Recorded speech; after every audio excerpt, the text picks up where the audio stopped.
She'll shake your windows and rattle your walls. But the times they are changing.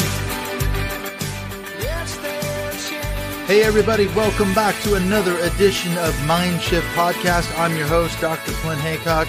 I'm doing this recording. I've been home maybe about 30 minutes. Today, I just flew in from SeaTac Airport, Seattle, into Manchester. I've been home for about 30 minutes here on the Rock back in North Wales. And I figured, you know what? I better do this podcast recording, get it out today on Friday before the jet lag hits me and I'm completely wiped out. So as you know, if you've been listening to my show for any length of time the last couple of months, you'll know that I've been flying back and forth across the pond from Manchester to Seattle to work and also visit my father-in-law who was diagnosed with a brain tumor about 6 months ago. And my wife Lisa basically quit her job around 4 months ago and moved over there to take care of him virtually full-time 24/7. And sadly, he did pass away a few weeks ago. But on the plus side, you know, we were all there the night before he went. Everyone had their chance to say their goodbyes kind of a thing. And he was very peaceful. He was in no pain. He just slipped away, went to sleep, and just slipped away. And so I guess as far as a death with dignity sort of thing, you know, that's the best that you could hope for. I hope I go the same way, just kind of slip away peacefully and in no pain.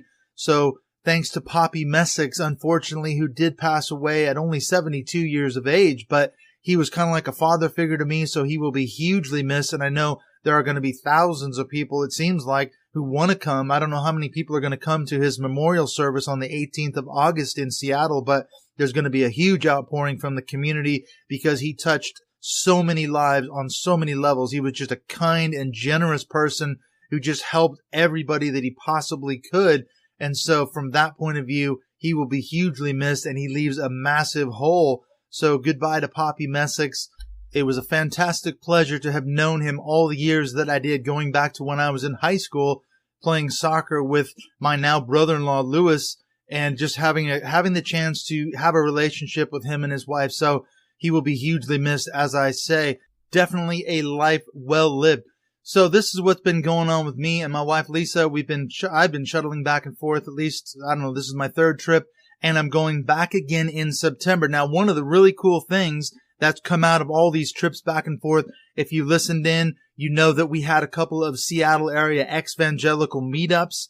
Well, in September, actually the 16th of September to be precise, we are going to be doing a live podcast recording, a MindShift live audience podcast recording in the Seattle area. This is timed to coincide with a Derek Webb concert that's on the 15th of September. And a lot of people are coming in for that gig. People are coming down from Canada, coming up from Portland, coming from all over the place. So this is going to be really cool. So I've been brainstorming. So what I'm going to do is we're going to actually interview. I'm going to be talking to Stacy Ray, the resting traveler who was on this show a few months ago. She's actually coming down with a van load of people from Canada. And so we've kind of been going back and forth about how we could do this. So here's what's going to happen. Basically, I'm going to interview Stacy for a little bit, and then we're going to open it up to questions and dialogue from the audience. Now, how can you be involved in that process? Well, you can be involved even if you physically cannot be there for this podcast recording. How can you do that? We want people to submit questions or topics for us to discuss. And if you do, we're going to vote on who has the best question, the best topic. The winner of that gets a prize or something. I don't know what we're going to do, but I'm pretty sure that this will include some signed copies of Stacy's new book, Into the Forest, and there may be some MindShift podcast t-shirts going out as well. So please submit your questions, your topic for that live podcast on the 16th of September coming up in just a little bit here. Now, how can you get a hold of me? How can you get a hold of Stacy Ray? Well, you can follow me on Twitter at MindShift2018. You can also get a hold of Stacy Ray at Stacy, that's STACIE _Ray, RAE _11. So Stacy Ray 11, and you can follow me or Stacy on Twitter. You can message us with your question, with your topic. And as I say, we're going to take a vote on this, and the best question, the best topic is going to win some prizes. So stay tuned for that coming up in the month of September. So be sure and submit your questions before then. Now we got to talk about this title of this episode today. I've been having a lot of fun on Twitter the last couple of weeks while I've been in Seattle tweeting with the evangelical community. And that's why I decided to call this episode today, Crazy Church Stories and Dinner with the Devil. Now, what does Dinner with the Devil have to do with crazy church stories? Well, as I go along, I think the Dinner with the Devil part will become a little bit more clear. But as I said, I've been having a ton of fun with all these people on Twitter going back and forth and just getting some hilarious responses to some questions that I asked. Now, one of the things I did in Seattle was I recorded a podcast with a friend of mine, Jeff Judd, and that's going to be coming out in a few weeks. Now, we sat down and we talked about, we went to Christian high school together back in the 80s, and it was a fundamentalist, real conservative Christian school in the Seattle area. In fact, if you follow me on Instagram, I posted a picture. I stopped by the school the other day as I was driving past. I thought, hey, there's my alma mater. I better stop and get a selfie in front of their sign. So I put that up on Instagram, and it's also on the MindShift podcast page on Facebook. So you can see why today I would certainly get kicked out of that same Christian school for having hair too long, facial hair too long, and certainly the full sleeve tattoos would not fly. I'm pretty sure they're not going to be inviting me back to speak at a chapel service that is a mandatory chapel service anytime soon.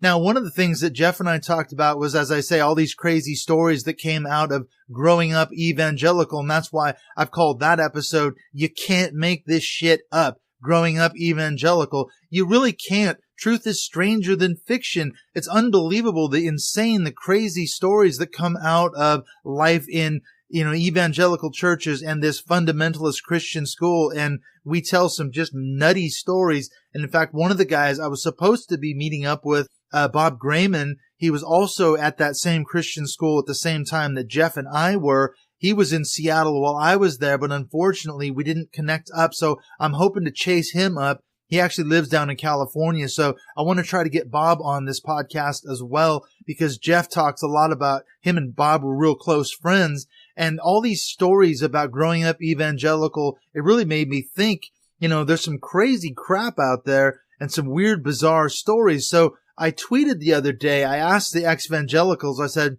ex-evangelical people, what's the craziest church story from when you were still part of the evangelical machine? I've got so many from when I was an elder/pastor. Share your crazy stories. Most insane ones will end up in a podcast. I got some hilarious responses. In fact, I don't know how many, about 75 different responses. And I want you to vote. I want you to tell me which one you think is the craziest, the funniest. Some are very poignant, but some of these, you can't make this shit up, literally. So you tell me, which tweet do you think is the funniest one? And what I'm going to do is I'm going to give the person that you vote that has the funniest or craziest church story, I'm going to give them a prize. They're going to win a free MindShift podcast t-shirt, courtesy of me. So I want you to tell me which one you think is the nuttiest, the craziest one. So this is my tweet. I started the ball rolling. I told the story. I said, our church hosted a small groups fair after the service. And I remember this very distinctly when I was the pastor. One angry leader demanded, she came up to me and she said, hey, that other group brought a tray of brownies. They're attracting more people. So I said, what do you want me to do about it, lady? And she said, I want you to take their brownies away. I said, no, I'm not doing that. And then I shared another tweet just again to kind of keep the ball rolling. I remember one lady, somehow this lady was in charge of our church decorating. I don't know how she got this gig. I don't know how this happened. She kind of appointed herself. But one morning she came up to me. It was in December and she'd had all these Christmas decorations up for a week or so. She was enraged. She was shouting at me one Sunday morning before the service started. Well, apparently what she was so upset about, she'd put Christmas lights over every window, but one of the lights over one of the windows didn't get plugged in. And apparently I was supposed to be in charge of that before everybody showed up, because of course I was there hours before the service started. But my fault, apparently. Now the row was full of people and it was too late. We couldn't reach over there and plug the Christmas lights in, and it didn't match all the other windows whose lights were on. Oh, the horrors of it all. And she was so upset. Now these are crazy stories. I got one more. An ex-pastor friend joined our church. Him and his wife came to our church. One of the things he told me was, he said, listen, man, I know what it's like to be a pastor. I got your back, bro. That's what he told me. Well, a couple of months later, my wife came to me and she said, I got this angry email from your friend's wife. Then we had a meeting with them that they requested, and they ended up leaving the church over the issue after she stabbed us in the back. What was the issue? Well, we had the audacity to show the kids the Garfield movie one Sunday during a church meeting that we did all the work and all the preparation for. We just didn't have anyone to take care of the kids, so we put a Garfield movie on. They were enraged about this because they expected spiritual content from this church meeting. And, the kids can't watch a secular movie on a Sunday. So this guy that said he had my back ended up stabbing me in the back and leaving the church over this insane stuff. So these are some of the stories I shared of when I was an elder, when I was a pastor. Now here's some funny ones. Heretical Jesus follower at Bible v. Heretic said, one time a medevac landed in the church parking lot before the evening service because a person had had a motorcycle accident near the church. Instead of praying for the injured person, a deacon cursed out the first responders for not letting us get to the building for service.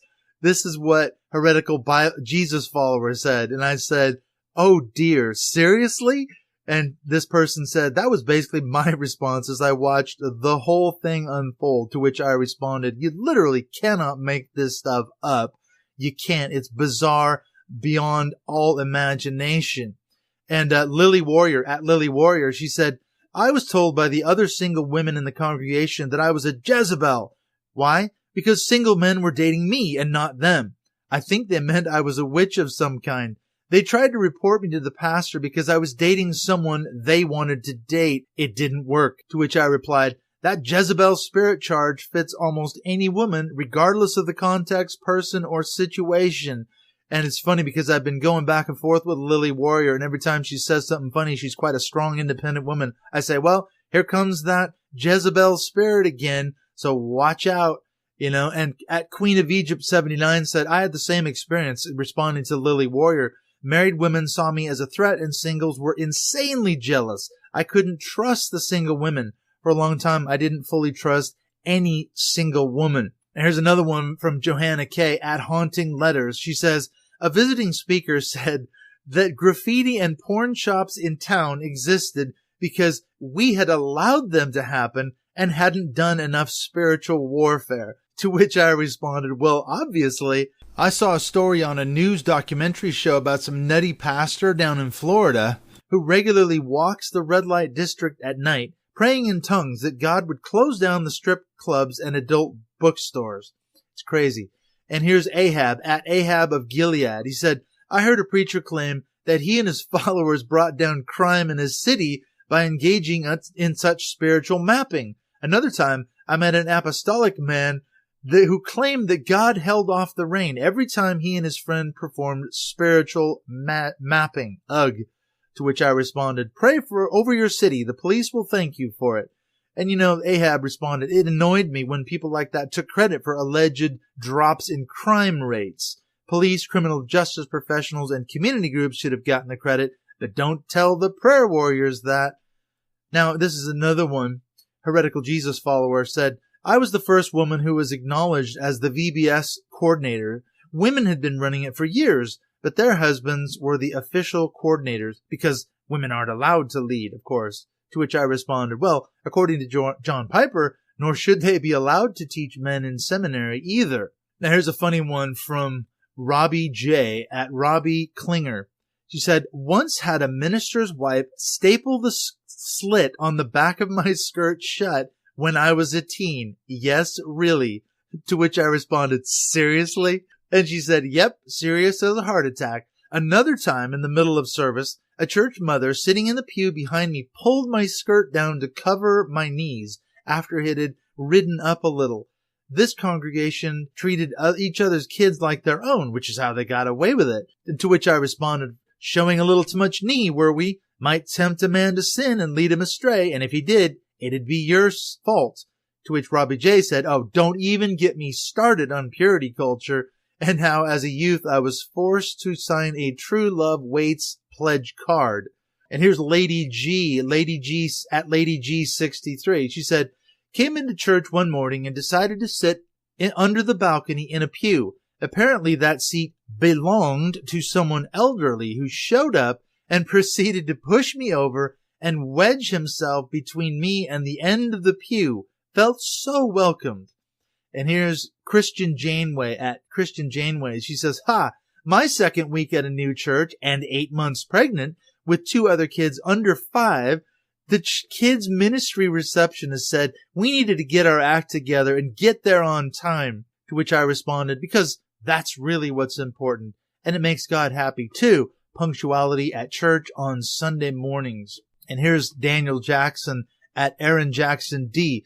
Says, I was told by an elderly congregant that Nancy Pelosi's actions were foretold in the book of Ezekiel, and within 2 years, we would all be consumed in fire due to her. So, still waiting on that one to happen. To which I responded, I studied Ezekiel, the book of Ezekiel, for 3+ years for my doctorate. And I can tell you, I never came across Nancy Pelosi in the book of Ezekiel.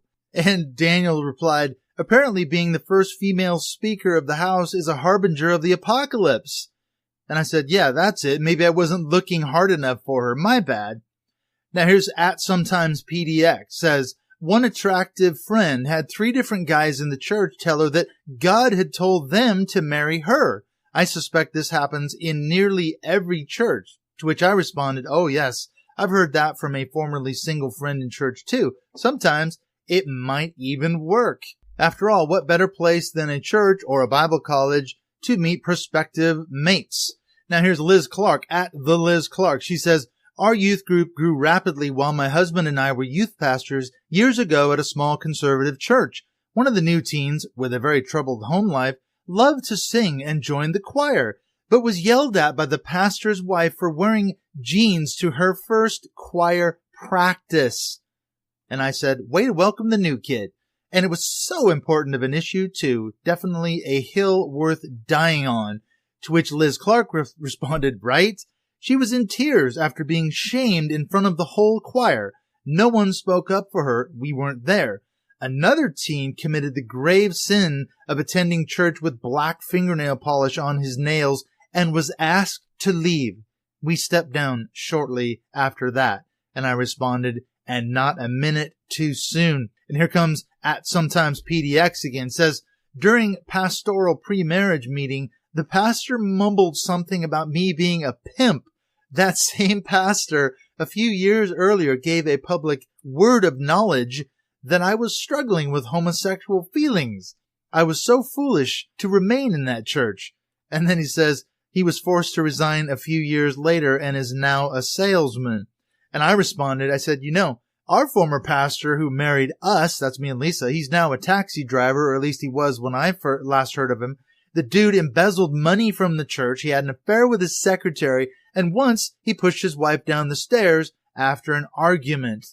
And at sometimes PDX says, I wish church members would have spoken up long ago and encouraged him to forego ministry and become a taxi driver. No shame in realizing your character's not cut out for responsibility of ministry. There is shame in embezzling, having affairs, and being violent. And then Laura Lee got into it at Laura Lee and Duke. She said, what kind of crazy are we talking? Worship leader having an affair with the head pastor crazy? Or Holy Spirit giggle fits and altar blankets? And I responded, all of the above. The crazier, the better. So she got in on the fun with some crazy church stories. The first one, she said, well, our third church split happened before my senior year of high school. One Sunday morning, instead of a sermon, we got to hear the pastor and worship leader confess that they were having an affair in way too much detail. Their kids were there. It was super awkward. And I responded, you gotta be kidding me. Oh, and she said, Laura Lee responded, I just thought of a good one. It's more crazy in that it was irresponsible, but when I was a youth pastor intern, I organized fun events on Friday nights. I came up with the idea of mattress sledding.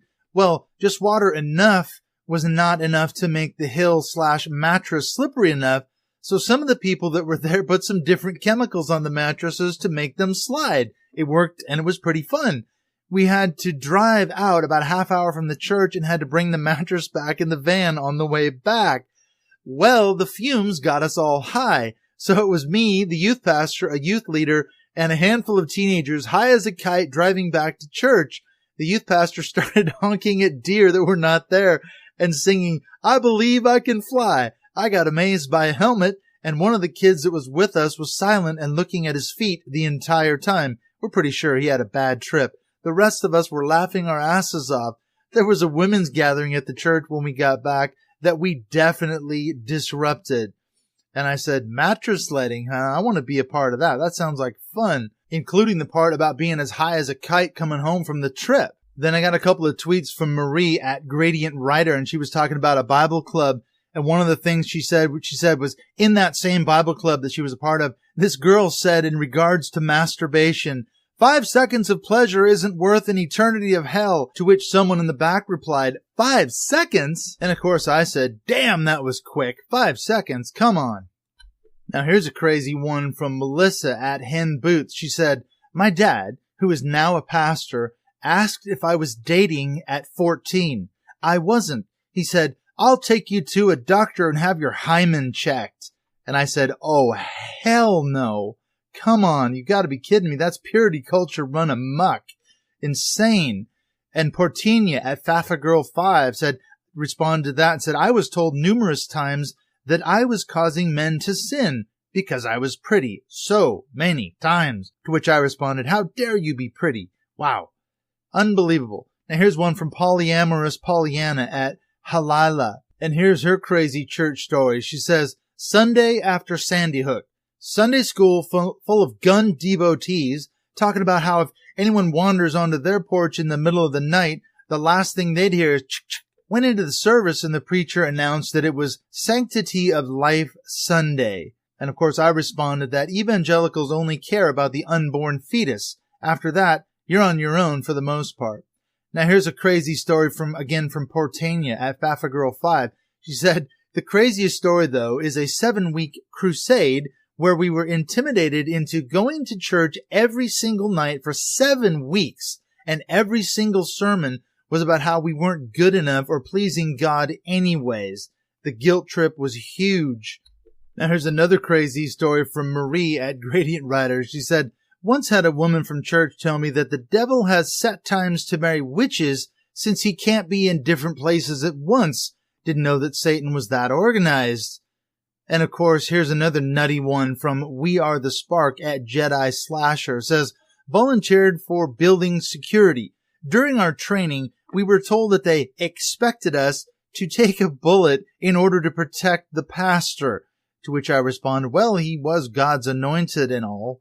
And here's a crazy one from Jesse Bennett at Jacob Ben. Says, my mother once got reprimanded for being too familiar, aka seen talking to in public with her brother. And I said, oh, the humanity. How dare she talk to her brother?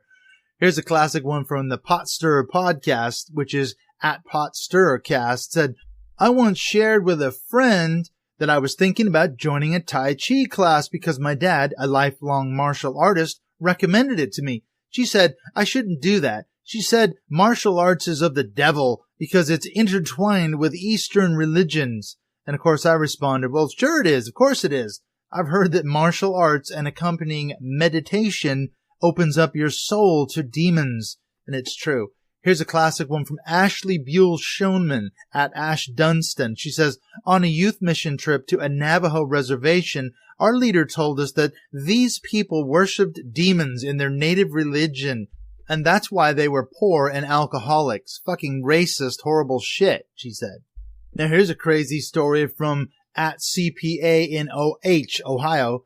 During a test for stars, missionettes, I recited my pledges, Bible, and all the flags as I said them in school rather than the way they're done at that church. I failed the test because I told them it was stupid that I had to learn them 2 ways because I wasn't homeschooled. And of course I responded, the Jezebel spirit raises its ugly head once again. And here's a crazy story from Liz Clark at the Liz Clark. And she says, just realized you wrote craziest. As a kid, my parents served on a beach ministry in Florida with the sole focus of trying to find and convince gay people on the beach to join our freedom ministry, conversion therapy. I was brought along at times. Bizarre even then. And I responded, of course, oh yes, crazy. There are still evangelicals out there doing conversion therapy. And of course, there actually is. Now here's at sometimes PDX again, says the pastors told all the members that they had to put their best foot forward on Sundays and have happy, joyful personalities because church services were for making good impressions on the visitors and not about dealing with your problems. And I responded, well, that's the way to attract new members, of course. Plaster on a fake smile, cover up the hurt inside, and act happy. And here's one last one from Heretical Jesus Follower. Said, the church where I grew up racially segregated the children's program. The bus kids were perceived as too defiant and disruptive, and they were not allowed to come to the regular program night. The bus kids were mostly people of color. The church kids were mostly white. And I said, damn, bus kids, probably from the wrong side of the tracks too. And she said, yep, pretty much. But let's go one more. Oh man, says Marie at Gradient Rider, do I have a lot? I knew a few people who loved Kat Kerr, prophetess, and completely bought into her visions about heaven being full of flying cars, dinosaurs, and flowers made of cotton candy. Apparently, heaven is a Steven Spielberg film. Oh, let's just do one more. Here's a classic one from Devin Ora at Devin Liberati. She says, as an English teacher at a Christian high school, I was accused of being a literal witch, planted by a coven to lure students into witchcraft. The evidence? The Twilight books sitting on my classroom shelf. Oh, I got one more from Abby Vance at Abigail Vance. She says, I was walking down the church hallway with a friend who was wearing combat boots. The pastor of the church walked by and commented that she looked like she would be the type of girl that would have chains and whips in the bedroom. We were 16. Yeah, unbelievable. Now, what do all these crazy church stories have to do with having dinner with the devil? Well, as we were getting in on the fun of this whole situation, telling crazy church stories, Heretical Jesus Follower at Bible v Heretic commented that my pastor was very much against charismatic/Pentecostals. I once asked if we could collect coats for a coat drive my friends were doing. You'd think I'd ask if we could invite Satan to dinner, to which Jean Marina at Jean Marina 4 said, I'm going to ignore the context and point out that having Satan over for dinner sounds awesome, except the stress about what to cook. What do you serve? A libertarian angel? And so, of course, we had to push it. I had to push it a little bit further. So I tweeted this morning, I said, inspired by at Jean Marina 4 and at Bible v Heretic, apparently us evangelical folks have essentially invited Satan himself to dinner. Heretics and all, don't you know? So we ask, what do you feed Lucifer for dinner? And of course, being the one who started this tweet thread, I of course said right away, the first thing we do is start with deviled eggs and deviled ham, and then someone on the Evangelical Facebook page, where I posted the same question, responded and said, well, of course, we have to feed him devil's food cake for dessert, washed down with Fireball, of course. Now, I responded that, Fireball is pretty good, because obviously it's kind of the joke about being in hell and the flames and everything. But then I said, if a lot of evangelical teetotalers, people who don't drink because that's what good Christians do or don't do, would say that alcohol is the devil's mouthwash, so that story checks out. Basically, we can serve Satan any kind of booze, and he would approve of that, I'm sure, because it's the devil's mouthwash. And of course, someone had to respond and said, well, we got to have the devil's lettuce in there too. Of course, marijuana. We got to feed him some of that as well in the meal. And then at Susanna Critzo said, we got to feed ice cubes because it's the only thing hell cannot contain. And I responded, they say it's as rare as a snowflake in hell, so ice cubes might just survive. And she responded, well, if that's the case, then we'll serve vodka with ice cubes. And Jean Marina 4 said, yeah, that sounds right. I think the devil drinks dark liquor. And of course, Susanna Critzo said, well, unless he wants to be an angel of light for a moment. And Jean Marina replied, better get him a milkshake then. Now here's a funny one. At Marshall Farigo, at Mac Farigo said, the Eucharist, feed him the Eucharist. And I said, hey, I love that one. Maybe we'll slip it in something else so he doesn't notice. Then we can point and laugh hysterically. And then Lewis Dawkins, at Lewis Dawkins XP says, Well, Satan chews on Judas throughout eternity in Dante's Inferno, so I imagine there's some regurgitated Judas liver on the menu, maybe with some fava beans and a nice Chianti. And I said, I can only think of Dumb and Dumber every time I hear that one. And then Patrick Antos, at Pat Antos, said, I would ask him what he wanted to eat, then serve him the opposite. He is the Prince of Lies. And I responded, well, guaranteed that'll be the last dinner he attended with you. And of course, Julie Washburn, at Julie is Alive, said, you must serve the devil's lettuce, which is marijuana. So we can't have that. Well, we can if we're going to serve dinner to the devil. So I hope you've had a bit of a laugh with some of these crazy church stories and, of course, dinner with the devil, because if we're an ex-evangelical, someone who's left the church and possibly even the Christian faith, some evangelicals would say, yeah, well, you might as well be sitting down to dinner with the devil. So let's have a bit of a laugh about it, and let's figure out what's going to be on the menu if we're going to serve the Prince of Darkness a good meal with deviled eggs, deviled ham, and some devil's lettuce, and some of the devil's mouthwash as well. So remember, be sure and tell me which story, which crazy thing you thought was the funniest or weirdest crazy evangelical church story, and the winner of that will receive a MindShift podcast t-shirt. Also, I'm going to throw in a MindShift podcast t-shirt for the person who had the funniest recipe or menu item for our devil's dinner. So let me know which one you thought was the best. So you can send me an email, you can send me a tweet or a direct message, you can get a hold of me on Facebook. There's a bunch of different ways you can contact me. Let me know which one you thought was the funniest or the most poignant crazy church story, and then that person will win a free t-shirt. And if you want to be a supporter of this show, you can also buy yourself a MindShift podcast t-shirt, and the links to TeePublic are in the show notes as well. You can also support the show on Patreon. Help me keep putting this great content out every Friday. Support independent media for as little as $1 a month. After all, what can you buy for $1? Hardly anything.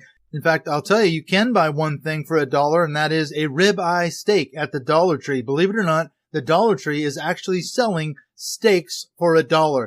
I went in there the other day just to try to find out what the hell one of these things looked like. I wanted to just see how could they sell a steak for $1. What does this thing look like? And what's it made out of anyway? And I asked the guy behind the counter, I said, hey man, I went back to the refrigerator section. I tried to find those dollar ribeye steaks, but there weren't any left. And where are they? And he said, oh man, those things go quick. They sell out like hotcakes. You got to get in here as soon as the shipment comes in. They fly out of there. So I couldn't even buy a ribeye steak for $1.